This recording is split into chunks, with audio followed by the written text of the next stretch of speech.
প্রিয় দর্শক মণ্ডলী, এবার আমরা দেখব যে লাইলাতুল কদর যে রাত্রিটি আসে সে রাত্রিটিতে মানুষ আল্লাহর ভয় ভীতি নিয়ে আল্লাহর ইবাদত কিভাবে করে। আমরা আমাদের দেশে দেখেছি না, অনেকগুলো মসজিদে লাইলাতুল কদরের উদ্দেশ্যে বের হয় মানুষ, বের হয়ে এসে রাত্রে মসজিদে জাগে এবং কোরআন তেলাওয়াত করে এবং নামাজ পড়ে এবং চায় খায়, বিস্কুট খায়, এইভাবে রাত্রি কাটিয়ে দেয়।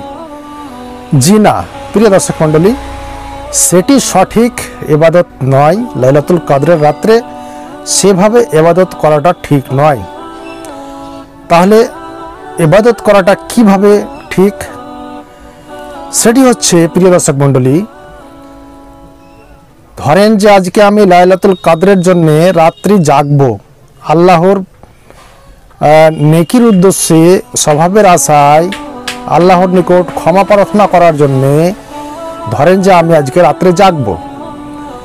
আমার সর্বপ্রথম করণীয় কি, আমাকে সর্বপ্রথম প্রস্তুত হতে হবে, রেডি হয়ে যেতে হবে যে আজকে আমি রাত্রে জাগবো এবং আল্লাহর নিকট ক্ষমা প্রার্থনা করব এবং আল্লাহর নিকট নেকি নিব। তাই চিন্তা ভাবনা করে সর্বপ্রথম আমাকে রেডি হতে হবে। রেডি হওয়ার মানে হচ্ছে এটি যে আমাকে এশারের সালাত আদায় করতে হবে। আদায় করে জামাতের সাথে এশারের সালাত আদায় করলাম এবং আমি বাড়ি চলে গেলাম। বাড়ি যাওয়ার পর কিছু খাওয়া দাওয়া করলাম। খাওয়া দাওয়া করার পর আমি ঘুমিয়ে গেলাম। ঘুমিয়ে যাওয়ার পর যখন রাত্রি 11টা-12টা হয় তখন আমাকে আবার ঘুম থেকে উঠে যেতে হবে।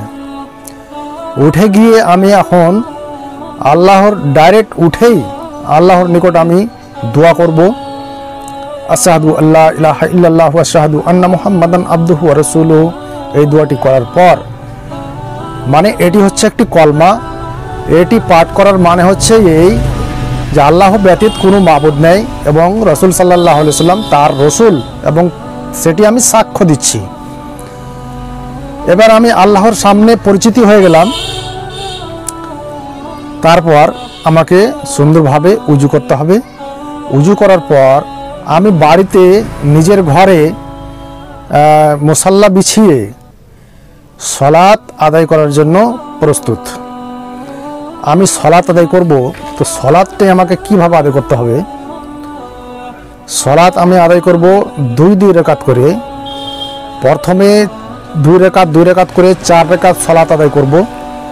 সে সালাত এমন হবে দীর্ঘ লম্বা নিয়াত বেঁধে থাকবো। তাহলে এখন আপনি চিন্তা ভাবনা করতে পারেন যে আমি তো হাফিজ নয়, তাহলে আমি দীর্ঘ সময় পর্যন্ত নিয়াত বেঁধে থাকলে আমি কি পাঠ করব। আপনি যেটি জানেন সেটি পাঠ করেন, বারবার পাঠ করেন, বারবার পাঠ করেন, যতক্ষণ পর্যন্ত আপনার ইচ্ছা। সূরা ইখলাস পাঠ করেন, সূরা ফাতিহা পাঠ করেন, তারপর সূরা ইখলাস পাঠ করেন। যদি আর কিছু না জানেন তো শুধুমাত্র সূরা ইখলাসই পাঠ করেন, শতবার সূরা ইখলাসই পাঠ করেন। পাঠ করতে করতে করতে করতে যতক্ষণ পর্যন্ত যখন আপনি দেখবেন যে অনেক সময় হয়ে গেল, তখন আপনি রুকুতে যান। রুকুতে গিয়ে রুকুর কোনো দোয়া যদি না জানেন, শুধু এই দোয়াটি পড়বেন, সুবহান রাব্বিল আযীম, সুবহান রাব্বিল আযীম, সুবহান রাব্বিল আযীম, সুবহান রাব্বিল আযীম। শতবার, কোটি বার, লক্ষ বার, কোটি বার আপনি পাঠ করতে থাকেন। তারপর আবার সামি আল্লাহু লিমান হামিদা, আবার সিজদাতে গেলেন। সিজদাতে গিয়ে আপনি সুবহান রাব্বিয়াল আলা, সুবহান রাব্বিয়াল আলা, সুবহান রাব্বিয়াল আলা 1000 বার, কোটি বার আপনি সেই সিজদাতে লম্বা দীর্ঘ সিজদা আপনি পাঠ করতে থাকেন। এভাবে সালাতকে অনেক লম্বা করে সালাত আদায় করতে হবে এবং 4 রাকাত সালাত আদায় করার পর তখন সালাম ফিরিয়ে হাত উঠিয়ে আল্লাহর নিকট দোয়া করুন। আল্লাহর নিকট কিছু চান, আল্লাহর নিকট ধন সম্পদ চান, আল্লাহর নিকট ক্ষমা চান। আপনি বড় গুনাহ করেছেন, আল্লাহর নিকট ক্ষমা চান। আপনি গরিব, ধন সম্পদ চান, আপনার সন্তান নেই, আল্লাহর নিকট সন্তান চান, যা কিছু চাইবেন এই রমজান মাসে মহান আল্লাহ আপনাকে সব দিতে প্রস্তুত রয়েছেন। আপনি যা কিছু চাইবেন আল্লাহ সুবহানাহু ওয়া তাআলা এই রমজান মাসে নিজে হাতে আপনাকে দিবেন। প্রিয় দর্শক মণ্ডলী, এই হচ্ছে লাইলাতুল কাদরের রাত্রি জাগার, এটি হচ্ছে সঠিক পদ্ধতি।